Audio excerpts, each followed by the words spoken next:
السلام عليكم ورحمة الله تعالى وبركاته. متتبعين عالم رؤيا، كنتمنى تكونوا بخير وعلى خير. واليوم غادي نحضر معكم اون بوش فاني اللي كنحتاجوا ليها هذا النوع ديال السيليكون، وغادي نبداو على بركة الله. اول حاجه كنبداو بها هي لانسير فريز. غادي نحتاجوا ليه 250 غرام ديال الفريز، 50 غرام ديال السكر، 20 غرام ديال الماء، وورقه ونص ديال لا جيلاتين. اول حاجه كنديروا هذوك لي فوي ديال الجيلاتين بهذا الشكل في الماء البارد، وكنخليوهم باش يذوبوا لينا شي شويه، وغادي ندوزو باش نصاوبوا لي فريز ديالنا. كناخذوا كاسرونه بهذا الشكل، كنديروا فيها لي فريز ديالنا، نشعلوا البوطه،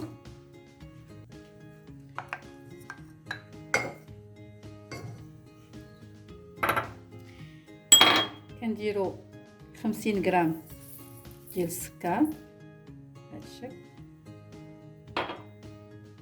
وغادي كنديروا 20 غرام ديال الماء. صافي كنبقاو نحركو بهذا الشكل.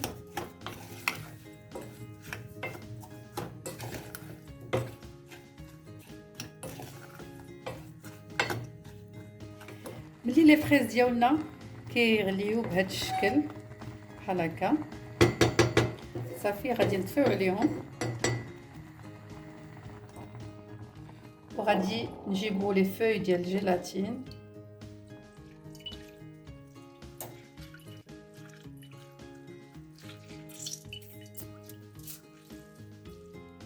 بهذا الشكل، وغادي ندوبوهم الكاسرونه ديالنا بهذا الشكل.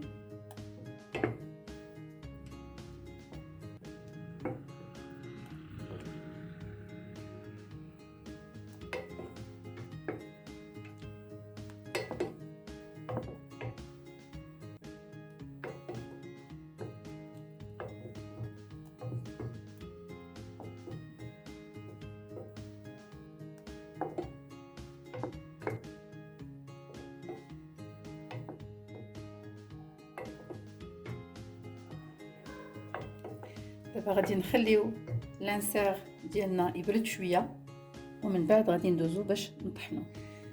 الفريز ديالنا برد شي شويه، غادي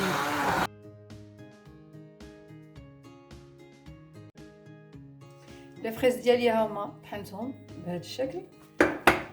انا خديت هاد الكرتونه بحال هكا، درت ليها لو فيلم اليمونتير لان بغيتهم يجيو نيطوال. هاد لانسير خصو يجي نيطويل على حساب لو مول ديال السيليكون، فدرت له لو فيلم اليمونتير بهذا الشكل، وغادي ندير لي فريز ديالي لداخل.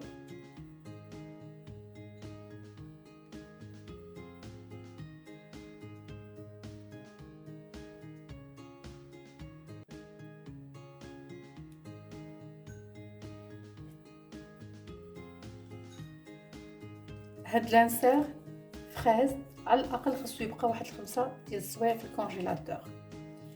دابا غادي ندوزو للمرحله الثانيه هي ديال البسكوي. بالنسبه للبسكوي ديالنا غادي نديرو بسكوي مادلين، غنحتاجو ليه 2 بيضات،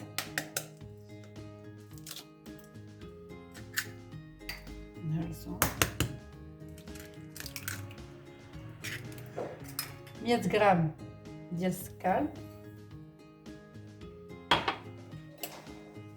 غادي ميكسيو شويه،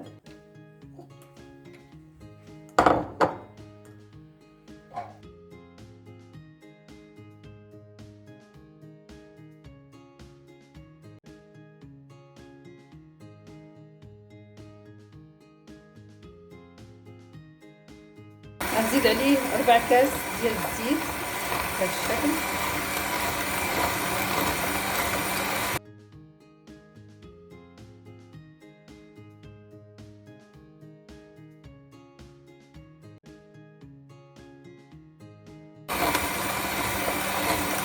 غنزيدو 4 كاس ديال الحليب.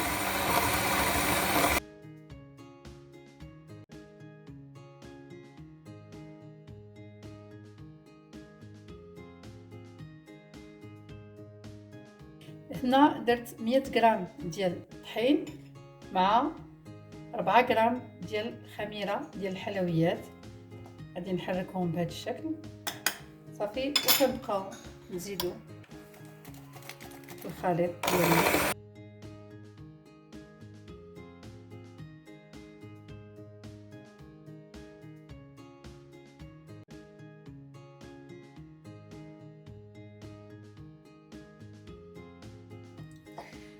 هذا هو الخليط اللي حصلت عليه ديال لو بسكوي مادلين.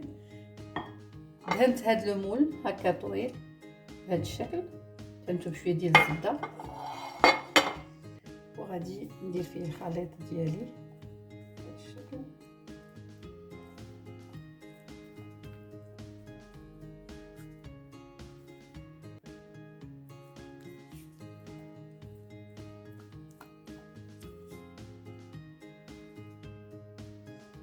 وغادي ندخلو الفران على درجة الحرارة 180 درجة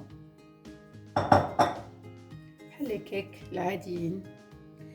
بالنسبة للكريم فغادي نديرو بافاغواز على فاني اللي سبقنا وحضرناها في فيديو سابق. كنحتاجو ليها 4 ديال لي جون دوف او صفار البيض، 250 غرام ديال الحليب، 60 غرام ديال السكر، 2 ورقات ديال الجيلاتين بفري، شويه ديال الفاني. وبالنسبه للكريم ليكيد فانا كنستعمل هذا، مي غنحتاجو 200 مليلتر ديال لا كريم ليكيد. غادي ندير الحليب ديالي يسخن،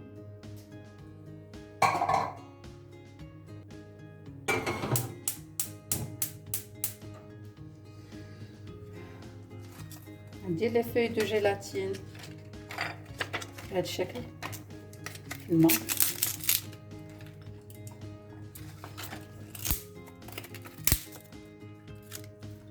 لي دو فوي بهذا الشكل.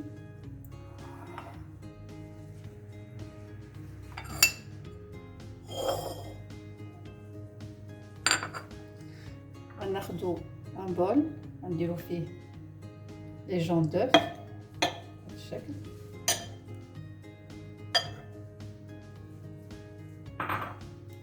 نديرو السكر،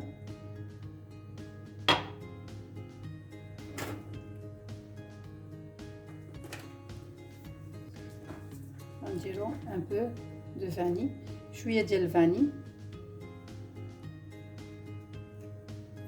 بهذا الشكل، وغندير حتى شي شويه في الحليب.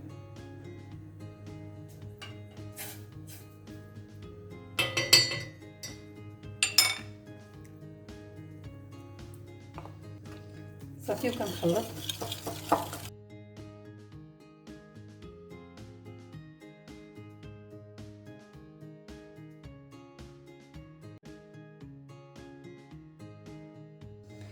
بعد ما سخن ليا الحليب كنخويه بهذا الشكل وكنخلطو.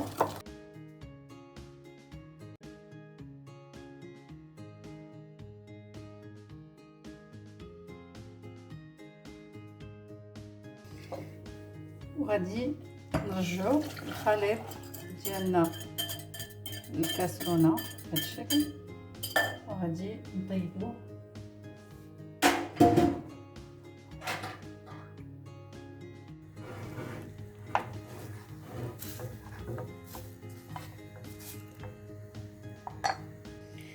كنبقاو نخلطو الخليط ديالنا بهذا الشكل حتى كيعقد لينا شي شويه. كنجيبو دوك الوريقات ديال الجيلاتين و كندوبوهم خليط بالشكل صافي، وكنبقاو نحركو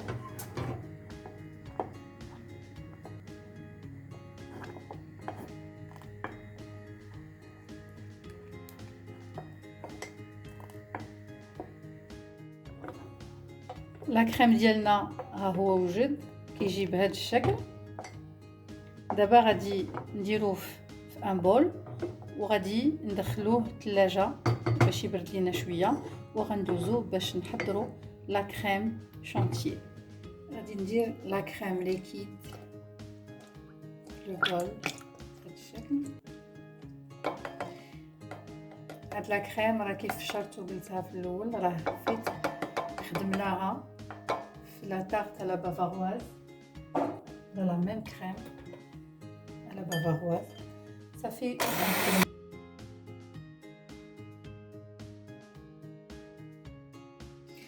لا كريم شونتيي ديالي ها هو واجد، غادي نديرو شويه في الثلاجه وغادي ندوزو باش نقطعو لو بسكوي ديالنا. لو بسكوي ديالنا جا على هذا الشكل. دابا غادي نقطع ليه الجناب ديالو بهذا الشكل باش يجي ليا قياس ديال السيليكون. غادي نحيد هذا الشيء فوقاني كامل.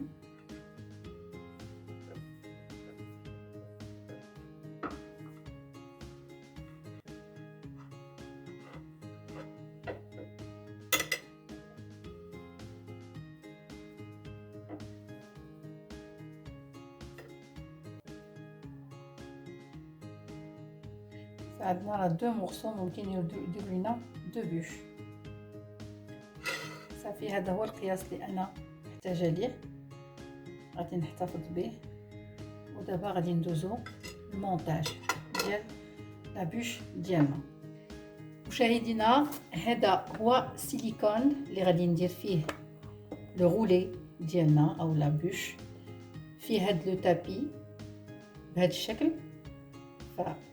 كتكون هكا الوسط كنديروها الوسط.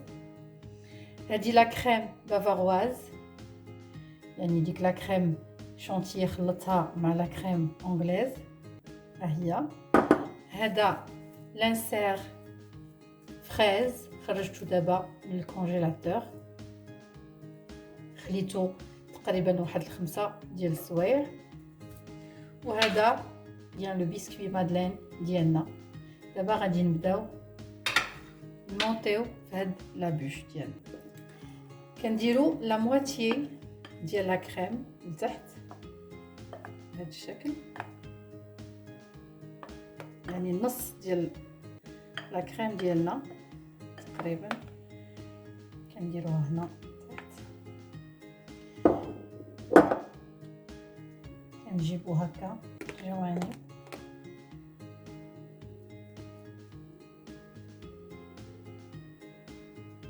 الشكل.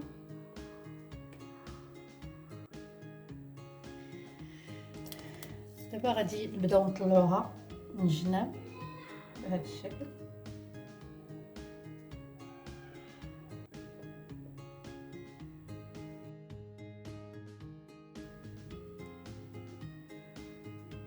جوانب بجوج نفس العمليه.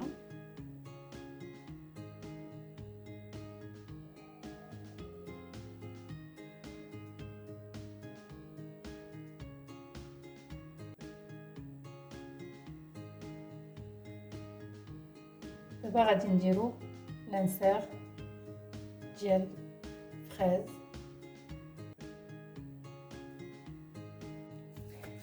هذا لانسير ديال فريز غادي نليمو ليه بهذا الشكل من، وغادي نديرو في لا بوش ديالنا. غادي ندير لا كريم اللي باقا ليا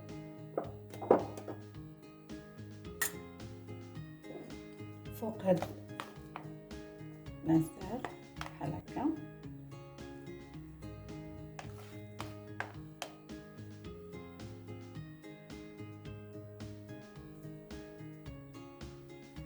نحاول نفرقها جوانب كامله.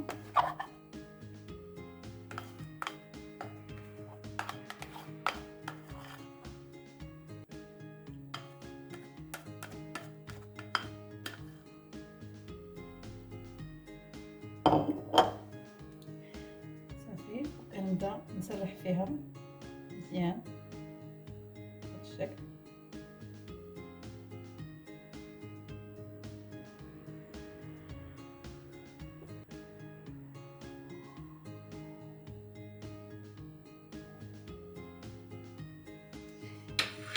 كنجيبو لو بسكوي ديالنا كنديروه بهذا الشكل،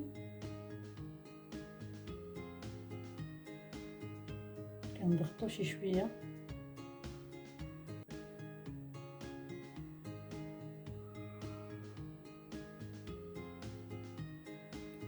وغادي نجيب واحد شويه تقريبا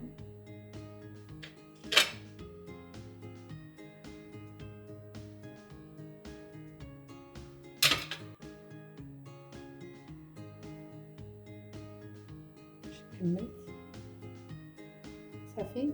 كنضغط شي شويه باش تدخل هاد الكيك شويه لداخل. دابا غادي ندخلو لابوش لو كونجيلاتور على الاقل واحد 12 ساعه، ومن الاحسن انها تبات اذا كان ممكن. وغادي نتلاقاو مشاهدينا باش نوريكم الشكل النهائي ديالها. لابوش ديالنا هي خرجناها من الكونجيلاتور بعد ما دوزات تقريبا 12 ساعه. دابا غادي نحاولوا نديموليوها من هاد لو مول ديال السيليكون، راه دغيا كتديمولا. كنوسع شي شويه من الجناب صافي، وغادي نقلبها بهذا الشكل.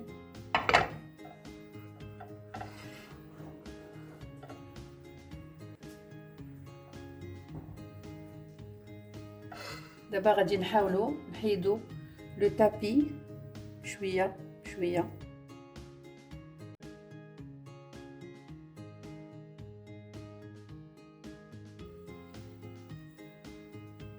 نديروا هاد الرقيقات بهذا الشكل.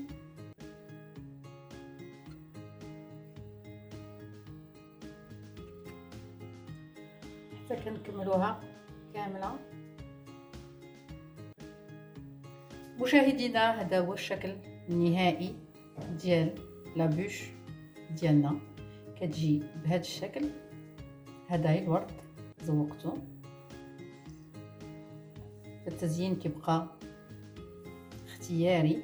دابا غادي نحاولوا نقطعوا منها باش تشوفوا.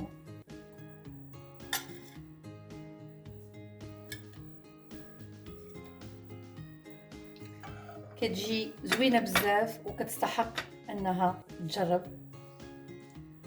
كتجي لذيذه مع لا كريم بافارواز. مشاهدينا الى عجبكم الفيديو ما تنسوناش من لي لايك، تابوناو معنا باش يوصلكم الجديد دائما، والى فيديو قادم ان شاء الله.